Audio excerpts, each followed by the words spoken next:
Live from the Widecast studios, it's another episode of Scott Wheeler's Airplay, where we go behind the scenes to talk to radio and TV personalities that you listen to and watch on a daily basis. Remember, Airplay can be seen on Peoria Life's web portal. It's on Peoria Life's Facebook page and YouTube channel live right now, and then you can see past and future episodes as well on the Peoria Life web portal, as well as Peoria TV Channel 17 on the i3 broadband system. If you're on the go, don't forget about Apple Podcasts. You can catch the audio version of Airplay there. My guest today is the host of the afternoon show on 93.3 The Drive, #1 rated show in Peoria. He also spends the other part of his day producing many of the commercials you hear on radio and voicing many of them. And he's just one of the coolest cats in Peoria radio for sure. Ryan Madden is here today on Airplay. Welcome, Ryan. Thank you. Appreciate you being here. So I have always perceived you to be from Peoria, but are you? I am not. Okay. No. I've only ever worked in radio in Peoria. Okay. But grew up in the suburbs of Chicago, town called Lamont. I know where that is. Which is southwest suburbs. Mm-hmm. If you're a golfer, you probably know it as the home of Cog Hill. Yes. Yes, where the Western Open was played for quite a long time. Nice, cool little, I was going to call it a river town, but it's actually on the I&M Canal. Okay. And made my way down to Bradley, and still here. I did not know you were a Bradley alum. Yeah, I am. We're in the club together. Yes, How about that? yes. So that got you to Peoria. What's the time frame there? Oh, I graduated high school in 91, Okay. so it'd be early 90s. Okay. Yeah. All right. And I assume you were a mass comm radio TV major at Bradley? Journalism major. Okay. Yeah, All right. Yeah. Did you want to be a more news-oriented reporter? No. No. It's a long story. Just had the later classes, right? No, it's a long story that I will try to make as short as possible. Okay. No, I was a journalism major. Always planned to go to law school, and they told me, or I learned, I shouldn't say anybody told me in particular, but journalism would be a good major. You know, you learn to read, write, communicate. Right. That would be a good major to go to law school. Mm-hmm. So I came within about 12 hours of going to law school. Really? Yeah. I had no idea. I had moved out to D.C. Uh-huh. and then decided literally about 12 hours before classes were going to start, I don't want to be a lawyer. That radio gig was actually pretty good. Huh. So I'm back in radio for 25 years. So what was the epiphany? What happened that made you say, I just don't want to do this? You know, coming out of law school, nearly 200 grand in the hole, was, kind of like, maybe this is not such a good idea when I really don't know if I want to be a lawyer. So what is it about you that, I assume it's kind of a key interest in life and how it works. What made you think you wanted to be a lawyer? Well, this is going to sound, I'm going to say, a bit conceited. Uh-huh. I was in radio before that, Mm-hmm. Before I made that move and decided not to do that. Mm-hmm. I always wanted to be on the FCC. Seriously? And I didn't think about it consciously this way at the time, but it was, looking back on it, I think it was more like, I want to set the rules, about the broadcast industry, or at least have a hand, in setting the rules about the broadcast industry. Not that ever would have happened. Combining two passions. Exactly. Yeah, broadcasting, and like I said, being conceited and telling other people what to do. Well, I'm glad you did a U-turn and came back. As am I. I don't think I would have made a good lawyer. Yeah. So when you were at Bradley, were you working in radio? Or did you get a job while you were going to school? Well, yes and no. To be honest with you, radio was really the furthest thing from my mind when I was growing up and when I was at Bradley. But I had some friends who were involved in the campus radio station at the time, WRBU, which was not a big operation, as you can imagine. The only way you could listen to it was if you tuned to Channel 5 on your on-campus cable.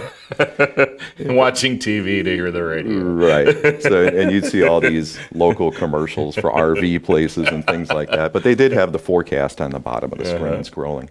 So not only could you listen to WRBU, but you could tell what the weather was going to be the next day. So I did that, got very involved in the campus radio station. And then my advisor at Bradley said, hey, you can intern. And so I got an internship at what was Kelly Communications at the time. And then I actually got a job doing overnights at Kelly when I was a senior at Bradley, which was not optimal because I was doing overnights. Yes. And you had all 8 o'clock classes. Actually, that might have been good. You had all 2 o'clock classes. Yeah, the only class I ever dropped at Bradley was a 9 o'clock that semester because, I'd be up in the evening and then I'd go do a 5.5-hour air shift. And then I had to be up for a couple hours. Then I'd go to this philosophy class. And it was like, this is not working. You and I have very similar stories there. I was doing 10 p.m. to 2 a.m. my senior year at Bradley and had the same issue about early classes. Did you do your homework while you were on the air a little bit? Every now and then. And I was doing country at the time. Everybody out there, I hate to say it, I'm not a country fan. So we do what we have to do. I could turn down the Joe Diffie, and do some homework. Yeah. So from WXCL and Kelly, then where did your radio journey take you? Because you've worked at a lot of places. Yeah. I mean, I worked at the time what was Cromwell Communications out in Pekin. Yep. Yeah. And I think I'm one of the only people. Short story. When I made my transition from Kelly to Cromwell, I was actually on the air at Kelly the same day I was on the air at Cromwell. Wow. It was kind of strange working for 2 different companies and being actually on competing radio stations in the same day. So that, met a lot of great people at Cromwell at the time. We really had a good time out there. Across from the courthouse in Pekin. Yep. Know it well. Yeah. So Cromwell, for those of you who don't know, went on to become what is now Cumulus Media, which owns WGLO and 97.3 Nash FM and those group of stations. But back then, gosh, you were on a station called The River, I remember, at one point. That was my only ever morning gig on The River. And if I never do mornings again, I'll be a happy man. Hallelujah. Join the club. Done it twice. Takes some getting used to. Yeah, sure does. So when did you come over to what is now, follow the scorecard now, what is now Midwest Communications, which is the group that owns 93.3 The Drive, WMBD, and a whole host of other stations. When did you arrive there? Oh, that would have been, it was about 20 years ago at this point. Really? Yeah. And boy, that would have been, I can't remember the exact date. Late 90s, early 91. Yeah. Okay. And no, that is right. Okay. Yeah. And didn't you start on Mix 106.9? I did, which was light rock at the time. Yeah. Okay. Yeah. So is it lost on you that you happen to be on the #1 rated station in Peoria and you are the #1 rated afternoon drive show? It doesn't seem to affect you at all. You're just kind of like, I would describe Ryan as, yeah, that's good, I guess.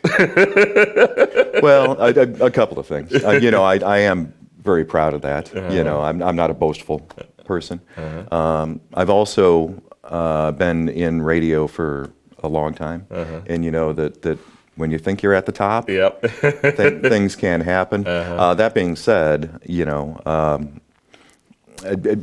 as always, it's not just, as you know, in radio. I mean, it's a group of people that do that. And even though I'm on the air during that time, we're supposed to be talking inside radio. I've never looked at.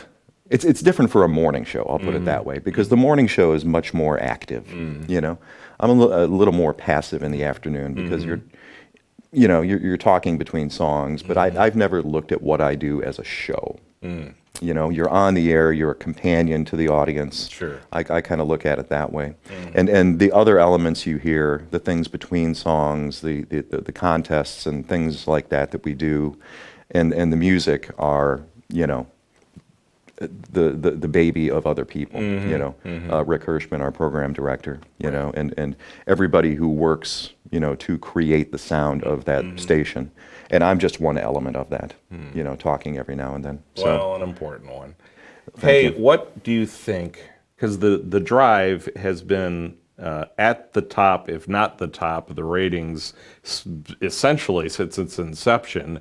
What do you think makes that radio station work so well for Peoria? certainly the music. And again, Rick, our program director, you know, the music is always evolving, as you know, including the station you're on at the moment. What was once new is now a classic hit or an oldie. and you have to evolve with your audience, Yeah. you know, and I think we do a really good job of evolving with the audience, you know. And the personalities we have on the air, you know, whether that be John Riley and Nancy in the morning, you know, or Rick in the middays, or Steck at night, and I think I like to include myself in this. I think we're all relatable people, you know. I like to think that people who listen to me, you know, feel like they get to know me at least a little bit, you know. You know, and it just astounds me sometimes. You know, I'm kind of anonymous, you know, when it comes to on air, or at least I've always felt that way. You know, but a couple of weeks ago, you know, answered the phone in the studio, and you know, somebody said, "Hey, Ryan," you know, it was not somebody who calls all the time or anything, but it was kind of nice for somebody to call and feel like they know me, and they can call me by my first name, like they know me. You know, it's a good feeling. I completely understand that. We're talking with Ryan Madden, who is the host of the afternoon show on 93.3 The Drive, has been in Peoria radio for 20, 25 years, somewhere along those lines, which is an incredible run for sure. But you may not know his other job, and has been for a long time, is producing and often voicing some of the radio commercials you hear on stations in Peoria. We call that a production director or creative services guy, and that's what Ryan does with the other part of his day, and you've been doing that a while too. Oh, all the way back to the Cromwell days. So yeah, what it's 20 attracts plus. you to that side of broadcasting work? Boy, this is going to sound like I'm saying this because I have to, but I really mean it. You know, really helping our clients, you know, construct an effective message. You know, I mean, you know, whether I'm working directly with the clients or just producing commercials, you know, obviously we get information from them and we use that to create the commercials. But you know, really constructing a message, you know, is kind of like, almost like putting together a puzzle. Yeah. You know, it's almost, I don't want to call it a game, but you know, constructing that message that is effective for... For those who don't know, what is the process? I'm a business owner and I'm like, you know, I need to get my message out. I love the guys at 93.3 The Drive. I'd like to be on that station, or what are their other stations? What's then the process that happens from that moment to a commercial being on the air? Well, there's a couple of different ways it can go. I mean, they can simply contact, you know, one of our, or go through, I should say, one of our, you know, sales reps, and they gather information. They talk to the client. They pass that information on to us.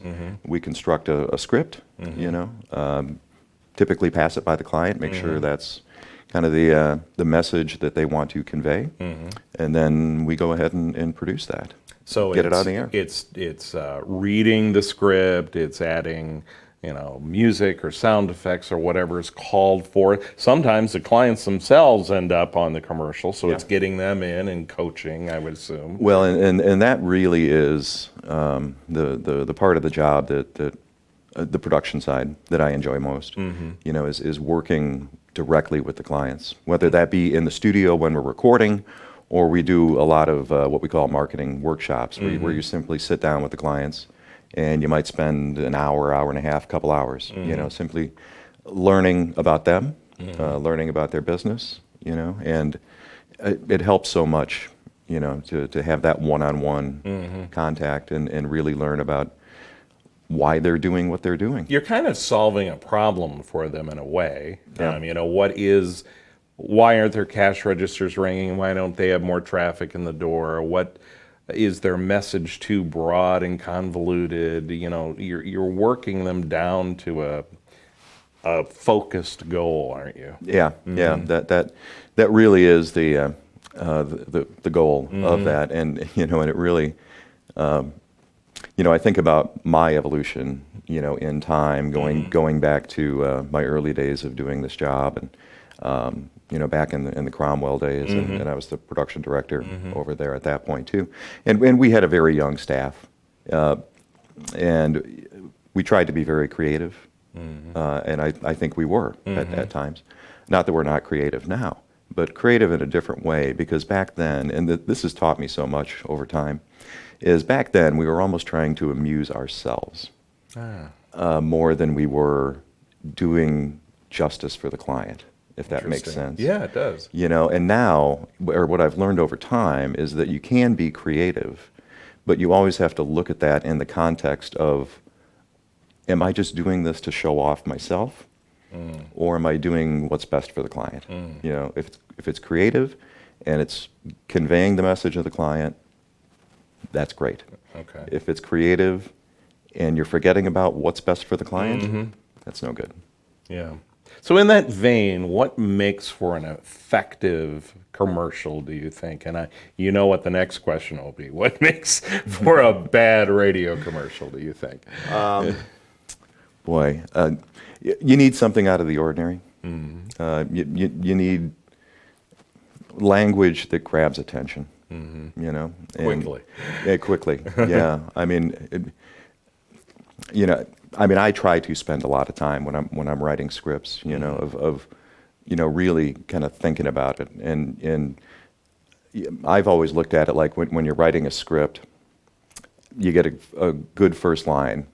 And I don't want to say the rest of it writes itself, but if you don't have a good first line, and you make it to sentence number 3, and you're still kind of struggling, you got to go back and look at that first line, because that thing, like I said, shouldn't write itself, but it should flow, from that good first line. And what about what mistakes do you think people make when making radio commercials that just doesn't belong? Well, just using the same old tropes. I'll put it that way. Okay. And I hate to call out parking in the rear, free parking in the rear. Well, and we used to have a guy that used to consult with us, not just on the production side, but kind of in general. And he's absolutely right. He would talk about the word quality. Yeah. And about how everybody says quality. What does it mean? Yeah. Nothing. And then always, it's the biggest sale of the year. Yeah. And stuff like, just cliches. Yeah. I gotcha. Yeah. So the other day, if you can't tell already, Ryan is a very thoughtful person. So the other day in the hallway, of all things, he and I were talking about the artist Leonardo da Vinci, right? We were. And it occurred to me that there is a lot going on in your head beyond radio commercials, that you have a deep interest in things. So when you're not on the air, when you're not making commercials, what interests you? I hate to say it. I shouldn't say I hate to say it. I'm a news junkie. Okay. I watch way too much political television. Interesting, because that doesn't really come out it wouldn't have a natural path to come out in your work unless you started doing talk radio. Yeah. So that's interesting. Okay. So are you a reader? Not as much as I should really? be. Interesting. I'll put it that way. I do. Good thing you weren't a lawyer. Right. Yeah.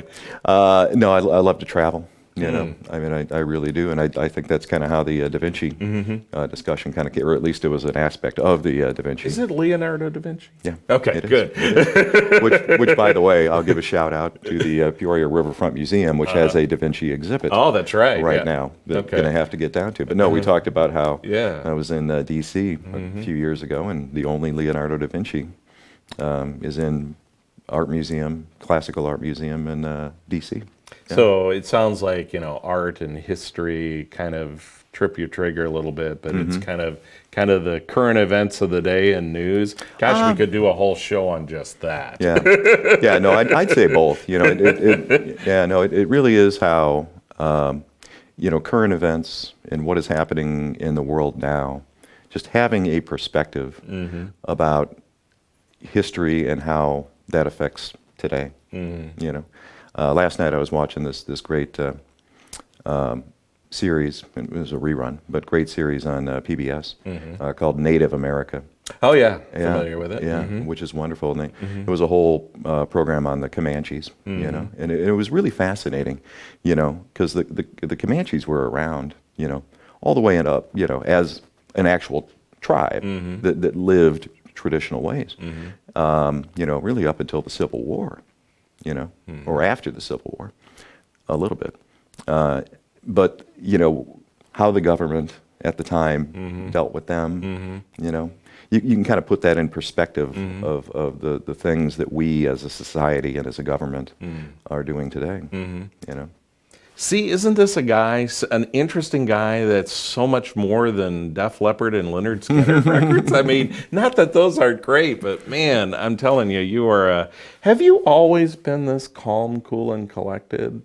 Is that just been your personality? Because for those of us on the inside, the job you do couldn't be more stressful, yet you handle it with such grace. I appreciate that. I've just been always laid back. Yeah.